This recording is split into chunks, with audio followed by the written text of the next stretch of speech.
नमस्कार, मी बागेश्री पारनेरकर डिजिटल विवेक मध्ये सगळ्यांचं मनापासून स्वागत करते। पश्चिम बंगालची 2026 ची यंदाची विधानसभा निवडणूक ही सर्वार्थाने ऐतिहासिक ठरली। त्याचे वेगवेगळे आयाम आपण वेगवेगळ्या व्हिडिओच्या माध्यमातून समजून घेतच आहोत। आता 2014 ला जेव्हा केंद्रात भाजप सरकार सत्तेत आलं तेव्हापासून भाजपचं पश्चिम बंगालकडे लक्ष होतं। 12 वर्ष म्हणजे एक तप भाजप त्यासाठी प्रयत्न करते। एक प्रकारे ही तपश्चर्याच म्हणायला हवी आणि या तपश्चर्येला 12 वर्षानंतर फळ मिळालंय। खरं म्हणजे ममता विरोधात वातावरण दिसत असलं तरी सर्वसामान्यांना ममता हरेल हा विश्वास वाटतच नव्हता। ही गोष्ट अशक्य वाटत होती। अगदी एक्झिट पोल्सने सुद्धा भाजप सरकार सत्तेत येईल हा अंदाज वर्तवला होता, पण निकाल लागेपर्यंत कोणाचाच त्यावर विश्वास बसत नव्हता। आणि अखेर निकाल लागला। भाजपने 200 पार करत ममताच्या तृणमूल काँग्रेसला 100च्या आतच रोखलं। ही अशक्य आणि अवघड वाटणारी गोष्ट भाजपने करून दाखवली।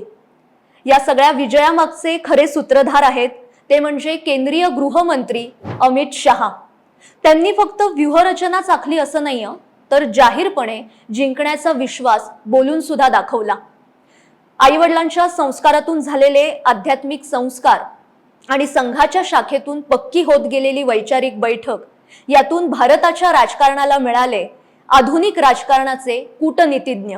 अमित शहा हे नाव घेताच डोळ्यासमोर येतं ते त्यांच्या दृढ निश्चयातून साकारलेली व्यूहरचना आणि आपल्या स्वतःच्या आखलेल्या योजनांना पूर्णत्वास नेताना याची देही याची डोळा पाहण्याचा असाधारण विश्वास।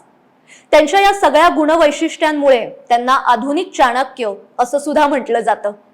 आज आपण त्यांचा राजकीय प्रवास आणि अवघड वाटणारी निवडणूक जिंकण्याचं कसब हे जरा जाणून घेणार आहोत। आता अमित शहा यांच्याविषयी समजून घ्यायचंय तर समोर व्यक्ती सुद्धा तशीच तज्ञ पाहिजे। आज आपल्या सोबत आहे ज्यांना आपण ऐकायला कायम उत्सुक असतो असे आपल्या सगळ्यांचे लाडके भाऊ तोरसेकर। भाऊ नमस्कार। साप्ताहिक विवेक मध्ये मी तुमचं खूप मनापासून स्वागत करते। भाऊ, आपण कायमच वेगवेगळ्या विषयांवर बोलत असतो। आजचा विषय आहे अमित शहा, राजकारणातलं एक अजब रसायन आहे। खरं म्हणजे ते जैव रसायनशास्त्राचे बायोकेमिस्ट्रीचे पदवीधर आहेत, पण समाजकारण आणि राजकारण यांचं जे जैव रसायन आहे त्यांना अचूक कळलंय। तर त्यामागचं काय कारण आहे? कळलं, एक गोष्ट लक्षात घे की कळलं वगैरे आपण म्हणतो ना की त्याला कळलंय ह्याला कळलं नाही, तर जैव रसायन वगैरे केलेले बरेच लोक असतील, लाखाच्या संख्येने असतील, मग त्यांना का नाही कळत? तर तसं नाहीये। कुठच्याही सायन्स जे आहे ना, सायन्स हे त्याच्या सायन्स म्हणजे शास्त्र विज्ञान तुम्ही म्हणा, तर त्याचे सिद्धांत असतात। पण मी नेहमी सांगतो सिद्धांत हे अनुभवावर आधारित असतात। सतत एक प्रकारचा अनुभव यायला लागला की तुम्ही 90 वेळेला, 80 वेळेला, 70 वेळेला, 95 वेळेला हे अमुक परिस्थितीमध्ये अमुक होतं, मग तो सिद्धांत होतो। आपल्याकडे करोनाची वॅक्सिन तयार झाली, काय केलं? पहिल्यांदा काय उंदीर असतील, मग माकडं असतील, कोणाकोणावर प्रयोग केले, मग अगदी सुदृढ व्हॉलिंटियर निवडले गेले की जे टक्कर देऊ शकतील, त्यांची प्रकृती ठणठणीत आहे, त्यांच्यावर असं करत करत फायनली आता हे कोणालाही द्यायला हरकत नाही इथपर्यंत गेलं। तेव्हा पहिली गोष्ट लक्षात ठेवा की सिद्धांत हा अनुभवावर आधारित असतो, सिद्धांतावर आधारित अनुभव नसतो। हे पहिलं लक्षात घ्या। बाप अनुभव आहे, सिद्धांत हा मुलगा आहे। आपल्याकडे प्रॉब्लेम काय माहितीये का की लोकांना असं वाटतं की सिद्धांत म्हणजे थिअरी आहे आणि थिअरी हा बाप आहे, आणि ते खऱ्या बापाला मूल ठरवायला जातात आणि मग ते चक्र जमत नाही, तिथे बाकी सगळे अॅनालिस्ट फसतात। माझं तसं नाही। मी राज्यशास्त्राचा ज्या सिद्धांत आहेत ते कधीही शिकलो नाही, कारण मी राज्यशास्त्राचा कधी विद्यार्थी नव्हतो, मी आर्किटेक्चरचा स्टुडंट होतो। आणि त्यामुळे मी पत्रकार झाल्यानंतरचं जे राजकारण आहे किंवा त्याच्या आधीचं राजकारण आहे, मी जे बघितलं आणि माझ्या अनुभवावर आधारित असं माझं राजकारणाचं आकलन असतं। अमित शहा हे सुद्धा वेगळे आहेत असं मी मानत नाही। ते राजकारण बघत गेले, शिकत गेले. विद्यार्थी दशेपासून, संघाच्या शाखेपासून वैचारिक संस्कार हा वेगळा भाग आहे, विचारधारा वेगळा भाग असतो आणि राजकारणातले डावपेच वेगळे असतात. तुम्ही एखादा सेल्समन या कंपनीतून त्या कंपनीत जातो, कालपर्यंत पेप्सी विकत असतो, आता तो कोका कोला विकायला लागतो. पण टेक्निक तेच असतं ना, त्याच्या अनुभवातून आलेलं असतं. तसं इथे एक गंमत लक्षात येईल की अमित शहा जे राजकारणात चाणक्य वगैरे आपण म्हणतो ना, त्याचं कारण ते अनुभवाला प्राधान्य देतात, सिद्धांताला देत नाही, थिअरीला देत नाही. आणि याचं आणखीन सोपं उदाहरण द्यायचं असेल तर एक मूल आहे आणि ते 5 वर्षाचा असताना त्या बापाच्या मित्राने बघितलेले आणि तो पुढे अमेरिकेत किंवा लंडनमध्ये कुठेतरी राहिला 10 वर्ष आणि 10 वर्षानंतर परत येताना यांना काहीतरी गिफ्ट आणायचं म्हणून मुलाला कपडे आणले. आता 5 वर्षाच्या मुलाचे कपडे आणले तर ते 15 वर्षाच्या मुलाला बसणार नाही. तर ते कपडे आहेत हा सिद्धांत आहे आणि मूल 10 वर्षांनी मोठं झालंय. परिस्थिती बदलते तसे अनुभव बदलतात आणि हे बदललेले अनुभव 2014ची लोकसभा निवडणूक असेल, 2012ची गुजरात निवडणूक असेल, अशा प्रत्येक निवडणुकीत जे नवे अनुभव आले त्याच्या आधारावर अमित शहानी आपल्या थिअरीज बदललेले, सिद्धांत बदललेले. जी गोष्ट गुजरातमध्ये चालेल, 2014च्या निवडणुकीमध्ये किती टिंगल झाली मोदींची. अरे गुजरात म्हणजे काय देश नाही, गुजरात काय एक मध्यम आकाराचं राज्य आहे. सगळा भारत मोदींना कुठे माहिती आहे, अशी टिंगल झालेली आहे ना. आणि तेव्हा विचारलं जात होतं, अरे लेकिन आपका साऊथ में क्या है, बंगालमध्ये तुमचं काय आहे. आज तो बंगाल त्यांनी 12 वर्षानंतर काबीज केलंय. जेव्हा 14च्या निवडणुकीत मोदींनी बंगालमध्ये पण सभा घेतल्या, पण बंगालमध्ये होतं काय, हाती लागलं काय. पण त्या अनुभवावर आधारित पुढचं पुढचं पुढचं करत जायचं.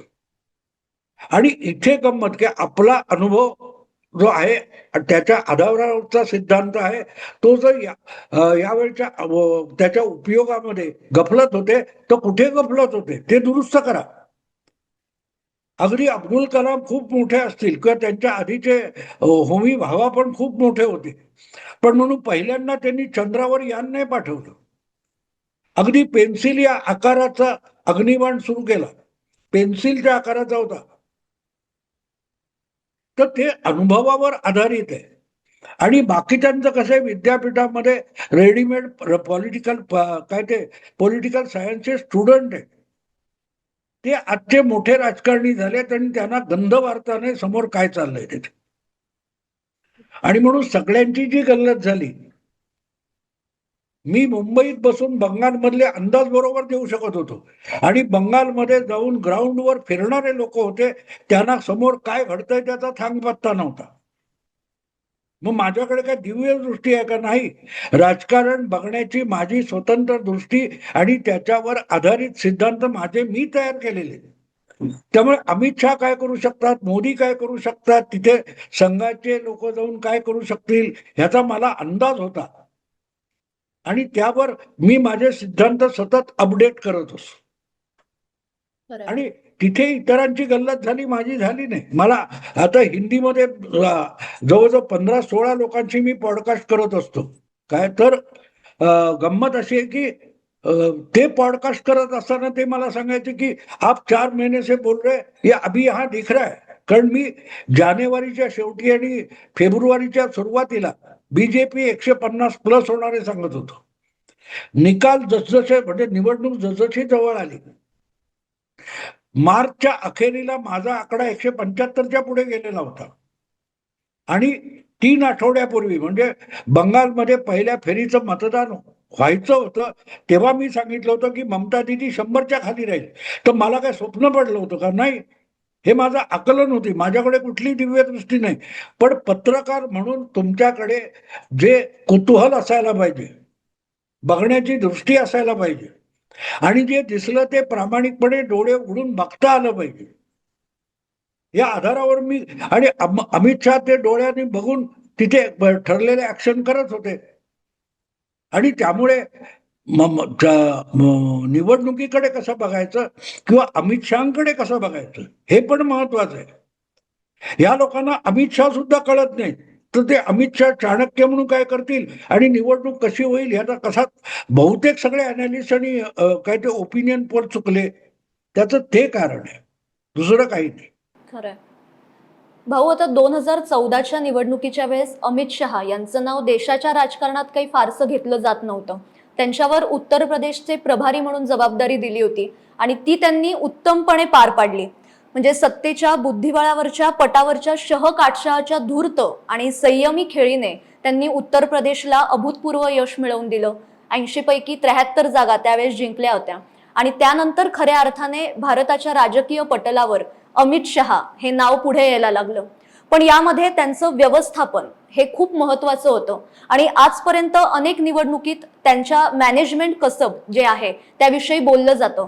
म्हणजे जे व्यवस्थापनाचे विद्यार्थी असतात त्यांना सुद्धा जेवढं जमत नाही तेवढं मॅनेजमेंट, सूक्ष्म मायक्रो मॅनेजमेंट जे आहे ते अमित शहांना जमतं. तर याचं कारण काय? त्याचं कारण काही नाही. साधी रस्त्यावरची एक भाजीवाली बाई तू बघ, जी 7वीत शाळा सोडलेली असते, मग ती सगळ्या ते 25 प्रकारच्या भाज्या, मिरची, कोथिंबीर, लिंबू इथपासून फ्लॉवर, हे सगळं कसं काय मॅनेज करते? तर तिला ते करायचंय, तिला ते करायचंय. तिथे फरक पडतो. तुम्ही मॉलमध्ये जाऊन भाजी आणणार आणि एखाद्या भाजीवालीकडून भाजी येणार, या दोन अनुभवामधला फरक बघितला तर तुम्हाला कळेल. आता तू उत्तर प्रदेशचा उल्लेख केला म्हणून तुला सांगतो. मला आठवतं 2014चे निकाल प्रभारी म्हणून जेव्हा त्यांना पाठवलं तेव्हा अमित शहा तडीपार होते गुजरातमध्ये. त्यांना गुजरातमध्ये यायला बंदी होती. असा माणूस उत्तर प्रदेशात गेला, प्रभारी म्हणून नेमणूक झाल्यानंतर सगळ्यात पहिल्यांदा अयोध्येला गेले. आता अयोध्येला गेल्यानंतर हिंदीमध्ये म्हणतात ना, काय ते दोहा का काय, जिसकी रही भावना जैसी प्रभू मुहूर्त तिनं देखी तैसी. म्हणजे तुम्हाला कृष्णामध्ये रावण पण दिसू शकतो बघायचं असेल तर. तसंच त्यांना बघा, आता हे इकडे येऊन मंदिर आणि मशीद आणि हे भांडण आवणार असं सगळ्या मीडियात सांगितलं जात होतं. कारण त्यांनी सगळ्यात पहिल्यांदा अयोध्येला जाऊन रामलल्लाचा आशीर्वाद घेतला आणि कामाला सुरुवात केली. एक माणूस तिथे गेला तर तो आशीर्वाद घ्यायला जाईल, हे तुमच्या डोक्यात का आलं? तुमच्या डोक्यात बाबरी आणि मंदिर आणि मस्जिद भांडण आहे. ते अमित शहाच्या डोक्यात नव्हतं. अमित शहाच्या डोक्यात क्लिअर होतं की आपल्याला 80 पैकी मॅक्झिमम जागा जिंकायच्या आहे. आणि मला आठवतं ज्या दिवशी निकाल लागत होते, मतमोजणी चालू होती, त्यावेळेला NDTV ह्या वाहिनीवर प्रणय रॉय, जो सेफॉलॉजीतला एक्सपर्ट मानला जातो, त्याने जेव्हा त्यांना प्रश्न विचारला होता काय काय काय काय ते तुमचा अंदाज काय, कारण काउंटिंग चालू होतं, तेव्हा अमित शहानी बोललेलं एक वाक्य माझ्या डोक्यात राहिलेलं आहे. त्यांना एका वाक्यात उत्तर दिलं होतं, ये लोग जो बोल रहे हैं ना बाकी आपके पैनल पर, उनको पता नहीं वो क्यों हार रहे. एक वाक्य बोलला माणूस, एक वाक्य. पण ते वाक्य समजण्याची अक्कल ऐकणाऱ्याला असली पाहिजे ना, नाही तर तो काही बोलेल. गाढवा पुढे काही गीता, कालचा गोंधळ बरा होता. तर हा जो प्रॉब्लेम आहे, त्यामुळे अमित शहा, आता परवा त्यांना कोणीतरी एका पत्रकार परिषदेत विचारलं होतं की ममता दिदी आरोप करतात तिथे मासे मटण सगळं बंद केलं जाईल. त्यांनी त्या प्रश्न विचारणारा जो पत्रकार होता त्याला म्हणाले की तुम्हें ऐसा लगता है? तो म्हणाला नाही. मग छोड दो ना, क्यों पूछते हो. त्यांनी होय किंवा नाही असं सांगितलं नाही.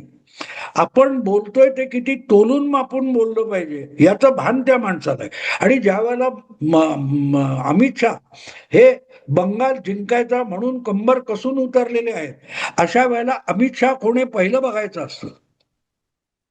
तुमचा सेनापती कोण आहे?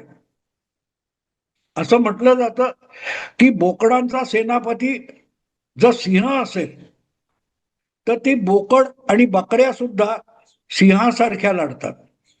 पण सिंहांच्या सैन्याचा सेनापती जर बोकड असेल तर ते सगळी सेना, सिंहांची सेना सुद्धा कत्तलखान्यातल्या बोकडांसारखी कापली जाते. ॲज इट इज तर ते इथे आहे. तुम्हाला अमित शहा म्हटल्यानंतर तुम्ही पहिलं लक्षात घ्यायला पाहिजे, अमित शहा बंगालमध्ये येत आहे त्याचा अर्थ काय होतो? ज्या माणसाने गेल्या 7 वर्षामध्ये गृहमंत्री झाल्यापासून कंबर कसली होती की मी नक्षलवाद संपवून दाखवेन, आणि अखेरच्या टप्प्यात हे सरकार आलं तेव्हा 2 वर्षापूर्वी त्यांनी सांगितलं की 31 मार्च 2026 पर्यंत मी नक्षलवाद मुळासकट उखडून टाकीन. असा माणूस जेव्हा डेड लाईन देऊन काम करतो, असा माणूस बंगालची निवडणूक कशी लढविले ठरवायचं असं. मग तो संजय राऊत किंवा उद्धव ठाकरे जशी निवडणूक लढवतात, आदित्य ठाकरे तशी लढवेल का? की तो स्टॅलिन सारखी लढवेल की राहुल गांधींसारखी लढवेल? असं कम्पेअर करून चालत नाही. या सगळ्यांपेक्षा मोदी आणि शहा वेगळे आहे. त्यामुळे शहा म्हणजे काय हे पहिलं समजून घेतलं पाहिजे.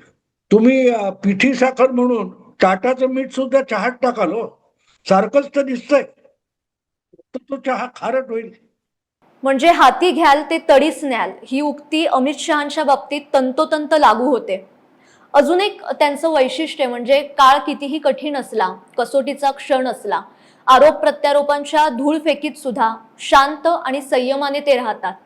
म्हणजे अपयशाने ते अजिबात विचलित होत नाही किंवा यशाने हुरळून सुद्धा जात नाहीत.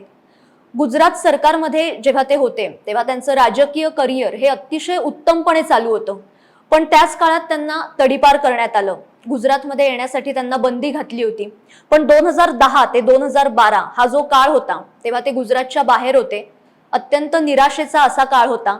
पण तरी सुद्धा या काळात म्हणजे कोणीही खचलं असतं, पण त्यांनी या संधीचं सोनं केलं आणि भाजपच्या पुढील ध्येय धोरणांसाठी या काळाचा पुरेपूर वापर करून घेतला.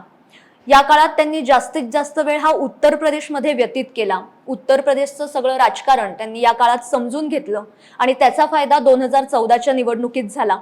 तेव्हापासूनच खरं म्हणजे अमित शहा हे नाव राजकीय पटलावर चर्चेत आलं. पण अशा काळात सुद्धा पक्ष सोडून जावा किंवा पक्ष बदल करावा हा विचार सुद्धा त्यांच्या मनात आला नाही. आणि आज जर पाहिलं तर पक्ष बदल सर्रास होतात. तर ही एकनिष्ठता होती किंवा काय विचार होता? एकनिष्ठता वगैरे हा शब्द गैरलागू आहे. कारण अमित शहा हा राष्ट्रीय स्वयंसेवक संघाचा स्वयंसेवक आहे. तेव्हा तो एकनिष्ठ नसेल तर तो स्वयंसेवकच नसतो. तेव्हा तो पक्षात आहे की शाखेत आहे किंवा काय. आता पण तुम्ही बंगालच्या निवडणुका बघितल्या तर तिथे मला वाटते धर्मेंद्र प्रधान किंवा तुमचं भूपेंद्र यादव किंवा बन्सल हे लोक आहेत ना, ते कुठे तुम्हाला निवडणूक काळात गेल्या 1.5 महिन्यात दिसले पण नाही, कुठच्या कॅमेऱ्यासमोर आले नाहीत. पण मागे बसून कोणाला तरी मुख्यमंत्री करायला, कोणात आपले 10-15 मंत्री होतील, आपलं सरकार येईल, तेव्हा मला मिळणार आहे का? नाही, माझ्या सवंगड्यांना मिळणार आहे, माझ्या विचारांची सत्ता येणार आहे. तर तिकडे बघितलं मला मिळत असेल तर, नाही तर काय तो यशवंत सिन्हा सारखा लफंगा माणूस तो भाजप सोडून कुठे काँग्रेसमध्ये गेला, जनता दलात गेला, तृणमूलमध्ये गेला. कारण तो निष्ठावान नाहीये, तो स्वयंसेवक नाहीये. तो भाजपत होता, वाजपेयींच्या सरकारमध्ये मंत्री होता, पण तो स्वयंसेवक नव्हता. तर निष्ठा म्हणजे काय हे समजून घ्या. आणि दुसरी गोष्ट, जे जे आपल्याकडे म्हणजे जो जो जयाचा घेतला गुण तो तो म्या गुरु केला जाणं, अमित शहाची मानसिकता ही तशी आहे. जे जे अगदी आपल्या प्रतिस्पर्ध्याचं असेल तरी त्याचं चांगलं असेल ते घ्यायचं, त्याचे चांगले गुण असतील ते घ्यायचे, ही मानसिकता त्यांच्याकडे. आणि त्यामुळे ज्या ज्या आता एक उदाहरण म्हणून सांगतो, अलीकडल्या गेल्या 5-7 वर्षामध्ये मी ऐकतोय काय तो पन्ना प्रमुख आहे, बूथ प्रमुख आहे. हे भाजपमधली भाषा ही अमित शहा अध्यक्ष झाल्यानंतरची आहे. पण पन्ना प्रमुख, बूथ प्रमुख ही मुळात शिवसेनेची कल्पना आहे. शाखा, उपशाखा, गटप्रमुख वगैरे ह्या कल्पना ज्या आहेत त्या त्यांनी शिवसेनेच्या होत्या, त्या उचलल्या. म्हणजे थोडक्यात अमित शहानी ज्या कालखंडामध्ये संपूर्ण भाजपची शिवसेना राष्ट्रीय पातळीवर केली, त्या काळामध्ये उद्धव ठाकरेंनी शिवसेनेला समाजवादी पक्ष करून टाकला. हा फरक आहे. म्हणजे तुम्हाला शिवसेना हे कौतुकाचं काय होतं? का जिंकत होती शिवसेना? सतत निवडणुका हरून सुद्धा 68 मध्ये शिवसेनेने पहिली निवडणूक लढवली आणि त्यांचे एका वेळेला एका निवडणुकीत 2 आमदार निवडून येत नव्हते. ते 89-90 मध्ये त्यांचे एकदम 54 आले. पण तोपर्यंत संघटना टिकून राहिली, कारण संघटना बारमाही काही ना काही काम करत होती. पक्ष चालवायचा, संघटना चालवायची, तर ती कायम चालणारी संस्था संघटना असली पाहिजे ही कल्पना घेऊन शिवसेना चालत होती बाळासाहेबांची. उद्धव ठाकरेंच्या काळात शिवसेना ही सामना आणि शिवसेना भावनापर्यंत मर्यादित झाली. तुमच्या अमित शहाच्या काळामध्ये पार्टीच्या ऑफिसच्या बाहेर अमित शहानी पार्टी पक्षाच्या बाहेर नेली, कार्यालयाच्या बाहेर नेली, वॉर्डात नेली, चाळीत नेली, कॉलनीमध्ये नेली. आणि तो जो भाग होता हा इतरांकडून उचललेला चांगली गोष्ट आहे, भले ती शिवसेनेची असेल, पण ती त्यांना कुठेतरी भावली असेल मुंबईत असताना बघताना. कारण ते तसे अमित शहा हे महाराष्ट्राचे जावई आहेत, ते त्यांची पत्नी मला वाटतं कोल्हापूरची आहे. हो. तर त्यामुळे महाराष्ट्रात मुंबईत येणं जाणं होतच त्यांचं. पण त्यात त्यांनी ते ऑब्झर्व केलं असेल आणि अरे ही आयडिया चांगली आहे. त्यामुळे पक्षाध्यक्ष झाल्यानंतर त्यांनी ज्या प्रकारे, मला आठवतं अगदी सुरुवातीच्या काळात एकदा मी परेलच्या कुठच्या तरी एका शिवसेनेच्या शाखेमध्ये गेलो होतो आणि वामनराव महाडिकांना येऊन काहीतरी 8-10 शिवसैनिकांचा घोळका, आम्ही पण शिवसैनिक आहे अमुक तमुक. तर ते म्हणाले तुझ्या ढोंगणावर शिक्का मारले का रे शिवसैनिक म्हणून? पावत्या फाडून शिवसेना उभी राहिली नाही. आजचा भाजप सुद्धा पावत्या फाडून उभा राहिलेला नाही. सदस्यत्वाची ते दाखवतात, ठीक आहे, पण त्या विभागामध्ये छोटी मोठी जबाबदारी घेऊन आपल्या आयुष्यामध्ये आपल्याला दिवसाचे 1-2 तास सत्कारणी लावण्यासाठी आहेत, तर त्यासाठी सुद्धा प्रोग्राम भाजपकडे आहे. म्हणून बारमाही आणि 24/7 तुमच्याकडे कार्यकर्त्यांची फौज भाजपकडे मिळते, याचं कारण ते आहे. जे काम दिलं ते करणार. आता मगाशी मी एक व्हिडिओ बघत होतो, तो बिकानेरचा राजस्थान मधला भाजपचा कार्यकर्ता आहे, तो काल पोहोचलेला आहे परत राजस्थानला. तो गेले 2 महिने तिथे ठाण मांडून होता. आता ह्या इतक्या बारीक बारीक गोष्टी आहेत, त्या प्रत्येकाला वाटून दिल्या जातात, हे कर ते कर ते कर ते कर ते कर. आणि तू करत असताना तू दुसऱ्याला शहाणपणा शिकवू नको. बागेश्रीला जे काम दिलंय ते बागेश्रीने करायचे. ते आपलं काम सोडून बागेश्री जर अश्विनी कुठे चुकते याच्याकडे लक्ष देईल तर बागेश्री आपलं काम बिघडवते. तेव्हा तुझं काम परफेक्ट कर, अश्विनीचं अश्विनी करेल. या पद्धतीची जी मॅनेजमेंट, तुम्ही मॅनेजमेंट म्हणाला, मायक्रो मॅनेजमेंट म्हणजे काय? हीच मायक्रो मॅनेजमेंट असते. तुझ्या जागी तू काम व्यवस्थित कर.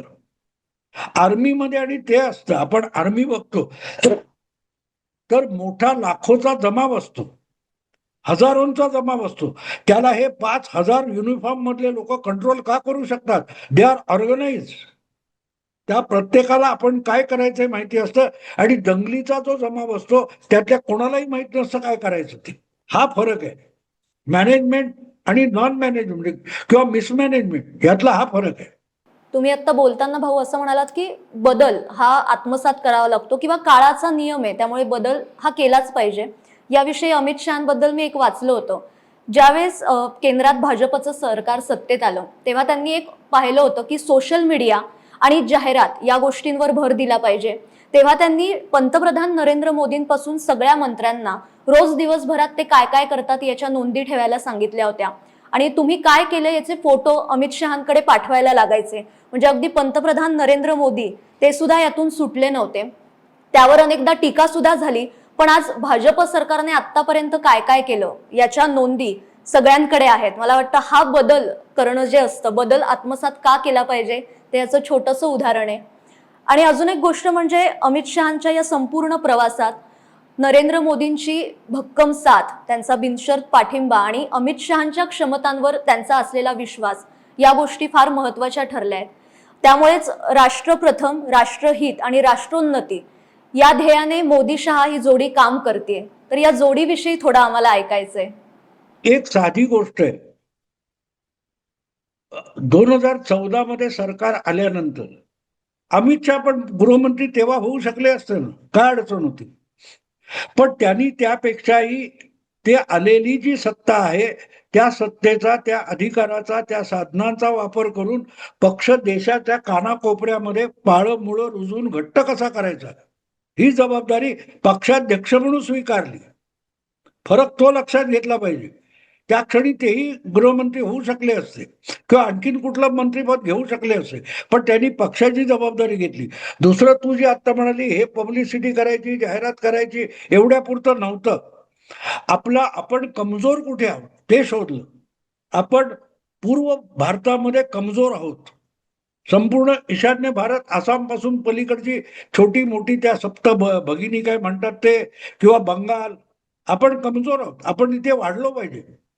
मग पक्षाध्यक्ष म्हणून सरकारमध्ये असलेल्या भाजपच्या मंत्र्यांना त्यांनी टाइम टेबल ठरवून दिलं होतं की दर महिन्यामध्ये प्रत्येक भाजप मंत्र्याचा ईशान्य भारतामध्ये कुठे ना कुठे काहीतरी कार्यक्रम झाला पाहिजे. त्याच्या आधीच्या कालखंडामध्ये इतकी सरकारं झाली, वेगवेगळ्या पक्षांची सरकारं झाली, पण सहसा ईशान्य भारतामध्ये कुठचाही केंद्रीय मंत्री जात सुद्धा नव्हता. गेल्या 12 वर्षामध्ये केवढा फरक करून दाखवला बघा. तर त्याची सुरुवात त्या मंत्र्यांपासून होते. मंत्री झालेस ना 2 महिन्यात, 1 महिन्यात तुला एक दौरा, तिथे तुझ्या खात्याचं काही ना काही काम काढ. आता खात्याचं काम काढलं की आपोआप तिथे त्या खात्यातर्फे जी अपेक्षित डेव्हलपमेंट आहे त्या दृष्टीने पावलं टाकली जातात. दृष्टिकोन कसा आहे बघा. त्याबरोबर तिथल्या कार्यकर्त्यांना, जे नौखे कार्यकर्ते असतील, आपल्याकडे संघटना नाहीये ईशान्य भारतामध्ये, अशा वेळेला जे भाजपचा झेंडा घेऊन तिथे उभे राहिलेले लोक होते, त्यांना केंद्रीय मंत्र्याबरोबर मिरवता आलं. त्यांना बातम्यांमध्ये ते आले. त्या बातम्यांमध्ये येण्यातून त्यांचं काय ती हिंमत वाढत गेली. अशा रीतीने संघटना म्हणजे साधनं आहेत, ती साधनं उधळली नाहीत, त्या साधनांचा योग्य रीतीने वापर केला. दुर्दैव कसं आहे बघ की व्हॉट इज सोशलिझम. सोशलिझमचा अर्थ असा होतो की maximum utilisation of minimum resources. आणि सगळ्या डाव्यांकडे तुम्ही बघितलं त्यांची उलटी परिस्थिती आहे.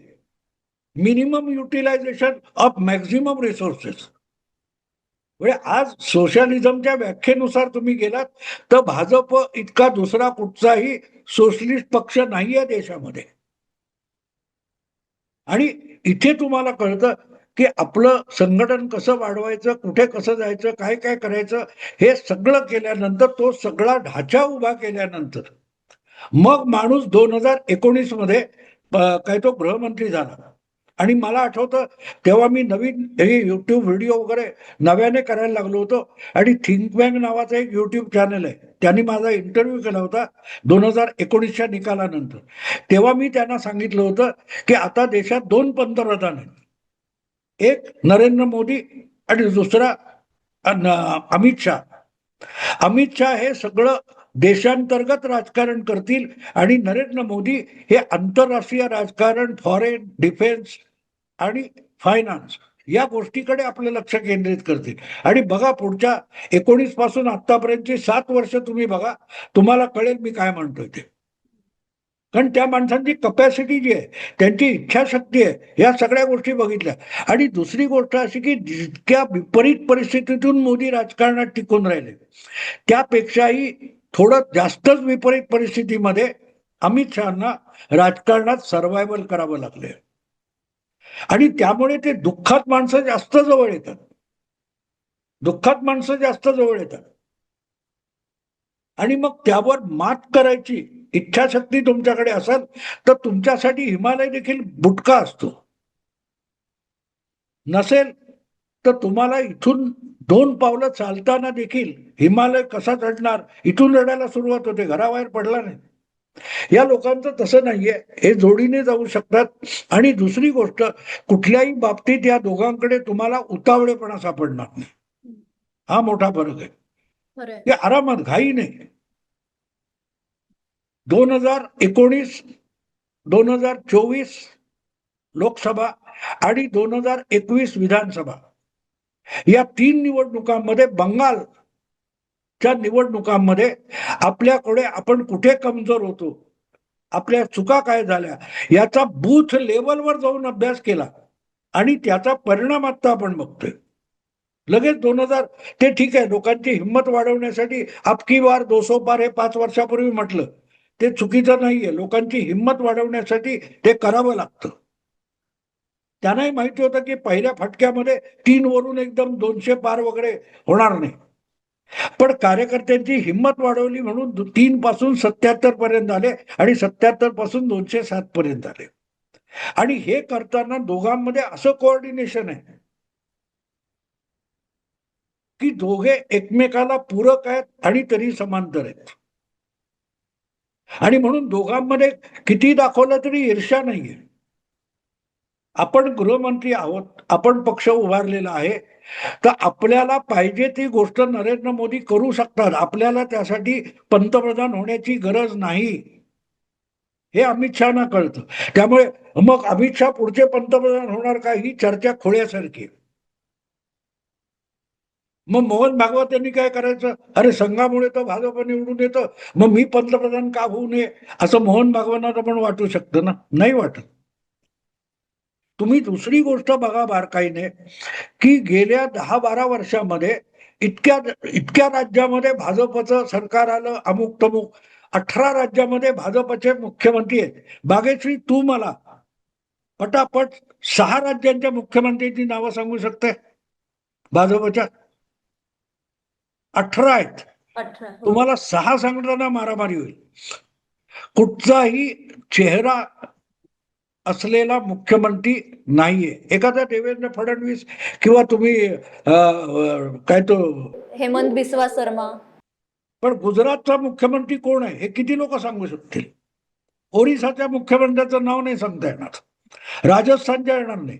कारण फेसलेस विचार हा मुख्यमंत्री आहे, विचार हा सत्ताधीश आहे. आणि ही धारणा जेव्हा असते तेव्हा तुम्ही कुठल्या पदावर आहात त्याला महत्व नसतं. तुम्ही एका विचाराचे पायीक आहात, तो विचार घेऊन पुढे चाललेले सैनिक आहात, ही भावना असेल तर मग विचार, तो पक्ष, ती संघटना यशस्वी होत असते. आणि त्याचा अर्थ म्हणजे नरेंद्र मोदी किंवा अमित शहा आहेत. मला आता एक गोष्ट सहज इथे जाणवली. मागच्या काही वर्षांमध्ये काही खासदार किंवा मंत्र्यांशी जेव्हा बोलणं होतं तेव्हा त्यांनी एक गोष्ट अशी सांगितली की बऱ्याच जणांकडनं हे ऐकलंय की खासदार झालो म्हणजे सगळं छान छान आहे असं नाही, तर मोदी आणि शहा हे 2 अशा व्यक्ती आहेत की स्ट्रिक्ट मुख्याध्यापक असतात ना तशा आहेत. म्हणजे त्यांनी आपल्याला एखादी जबाबदारी सोपवली तर त्या जबाबदारीचं ते वेळोवेळी अपडेट्स घेतात. जर काम तुमच्याकडनं झालं नाही तर ते का झालं नाही हे कारण सुद्धा त्यांना द्यावी लागतात. त्यामुळे त्यांच्यासोबत काम करणं ही फक्त मजा नाहीये, तर खूप काही शिकण्यासारखं आहे. आणि आता तुम्ही पण हे सगळं सांगितल्यानंतर जाणवलं. एकच प्रश्न भाऊ मी छोटासा असा विचारेल की 12 वर्षांपूर्वी ममता बॅनर्जींचा एक व्हिडिओ होता, त्यात त्यांनी हा प्रश्न केला होता की कौन है अमित शहा. आणि अमित शहांनी त्याला उत्तर आता 12 वर्षानंतर दिले. आणि ममता बॅनर्जींना सुद्धा कळलं असेल की अमित शहा कोण आहेत. पण आता यानंतर एक टीका सुरू झालीये की तामिळनाडू असेल, केरळ असेल अशा राज्यांमध्ये भाजप अजून पोहोचला नाहीये. तर आता अमित शहांची पुढची रणनीती काय असेल? नाही नाही, भाजप अजून अमेरिकेत सुद्धा पोहोचलेलं नाही. महाराष्ट्रातल्या एका महान संपादकाने हा विषय देवेंद्र फडणवीसांना विचारला होता, तुम्ही आता ट्रम्पला हरवायला तिकडे का जात नाही? ह्या असल्या अकलेचे संपादक जिथे असतात ना, तिथे असल्या टीका होतात, चर्चा होतात, त्याच्याकडे दुर्लक्ष करायचं असतं. काही गोष्टी समजून घ्यायच्या असतात. मूर्खासारख्या बडबडणाऱ्या माणसांकडे दुर्लक्ष केलं तर आपली एनर्जी अधिक चांगली वापरता येते. आणि अमित शहा नेमकं ते करतात. अमित शहाचं यश बघू नका, अमित शहा कुठल्या गोष्टींकडे दुर्लक्ष करतात ते शिका. त्यामुळे अमित शहावर अशी टीका झाली, भाजपवर तशी टीका झाली, हे बघू नका.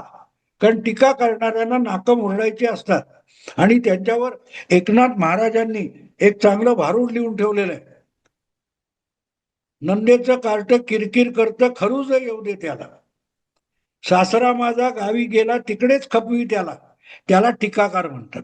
असे टीकाकार असतात, त्यांच्याकडे दुर्लक्ष करायचं असतं. अमित शहा यांच्याविषयी खरं म्हणजे आम्ही बातम्यांमधून ऐकतो किंवा वेगवेगळे लेखही वाचलेत, पण आज खास तुमच्या शैलीत अमित शहांचे वेगळे पैलू, वेगवेगळ्या उदाहरणांसह आम्हाला जाणून घेता आले आणि हे सगळं ऐकल्यावर एक गोष्ट जाणवली की बलसागर भारत हो विश्वात शोभूनी राहो यासाठी अमित शहा आणि नरेंद्र मोदी ही जोडी काम करते. भाऊ, तुमच्याकडून आम्हाला असेच वेगवेगळे विषय सातत्याने ऐकून घ्यायचे, कारण आम्हाला ते ऐकणं ही एक पर्वणी असते आणि आज सुद्धा तुम्ही आम्हाला वेळ दिलात त्याबद्दल खरंच मनापासून धन्यवाद. नमस्कार. खूप छान वाटलं आणि वेगळ्या काही गोष्टी आम्हाला जाणून घेता आल्या. मला खात्री आहे की आपल्या प्रेक्षकांना सुद्धा या गप्पा नक्कीच आवडल्या असतील. अशाच वेगवेगळ्या विषयांसाठी साप्ताहिक विवेकच्या YouTube चॅनलला आजच सबस्क्राईब करा. धन्यवाद.